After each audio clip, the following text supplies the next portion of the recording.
So in this video I'm going to talk about car batteries and why I always buy my batteries from Walmart whenever I need a new one. So what really inspired me to make this video was the fact that the current battery in my BMW has over 6 years on it. And it's not like it's had an easy life. I live in Vegas, we have hot weather here, and generally that's thought to make batteries not last as long. And it's still going strong. In fact, you can see what it sounds like here.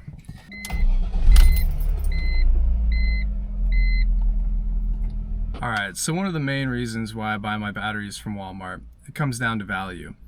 Why spend 200 plus on a battery that may or may not last 4 years, 5 years, when it's possible to only spend 100? I think I spent 110 on this battery, like 115 maybe, and it's now lasted over 6 years.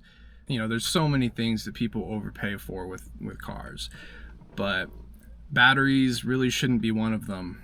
Car batteries are one of the most recycled products in the United States. Because you pay a core deposit when you swap out your old battery for a new one, it's a product that is almost universally recycled.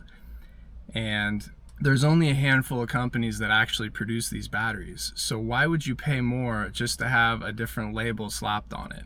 Like the AutoZone brand or whatever it is. Why would you pay more when you're basically getting the same product? Recently, I helped a friend of mine move to San Diego, and so we had a 5-hour drive from Vegas, and then overnight, starting up the car the next morning, dead battery. And this is a newer car. This was actually the original battery to that car, and it was just over 4 years old, as you can see there. And I was surprised because, first of all, that battery was an AGM style battery, and they're supposed to be better. They're supposed to last longer, newer technology. But is that really the case? So I just thought that was interesting, especially when we went to put in a new battery. We went to AutoZone. It was like $245 for the replacement battery.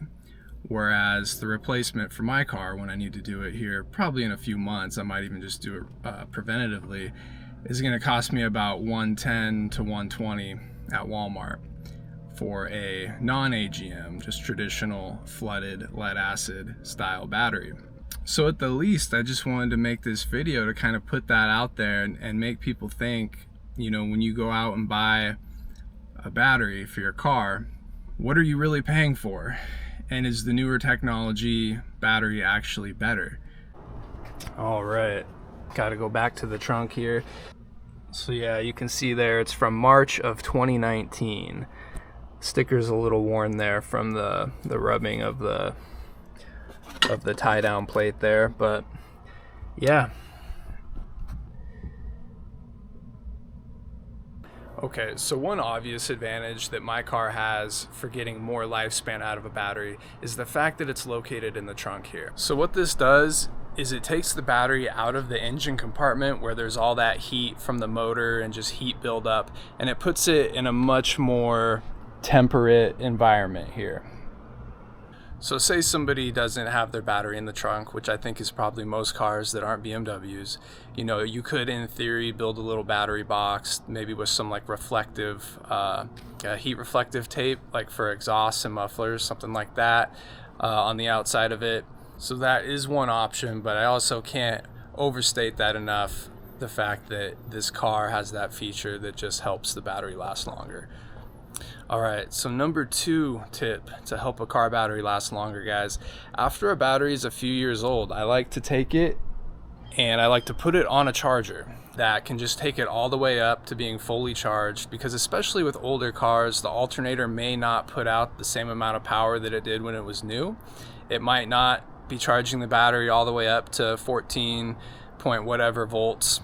That would put it at its maximum charge state. And preferably a charger that has a desulfating mode. It's basically like this charging mode that sort of pulses the charging current and sort of wakes up the battery cells a little bit. So I've done that ever since this battery was about 3 years old, and I think that's also helped. And number 3, guys, this one's important, keeping the terminals clean. So the only time I've ever had a bad experience with an Everstart battery from Walmart was actually in my Explorer, and I think the battery only lasted maybe 2 years out of it. I think I only got 2 years, but I don't even blame the battery because my terminals were, especially the ground terminal, was so corroded that I think it actually caused one of the cells in the battery to overheat and short out. So after I used the warranty on that battery, the replacement for that is now 4.5 years old, going strong. After I replaced the terminals and cleaned them up real good, I haven't had a single issue.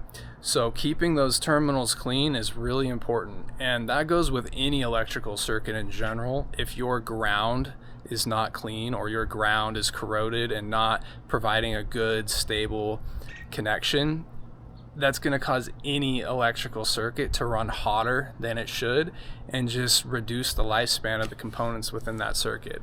And that's no different than having bad or corroded terminals on a battery. All right, guys, so there you go.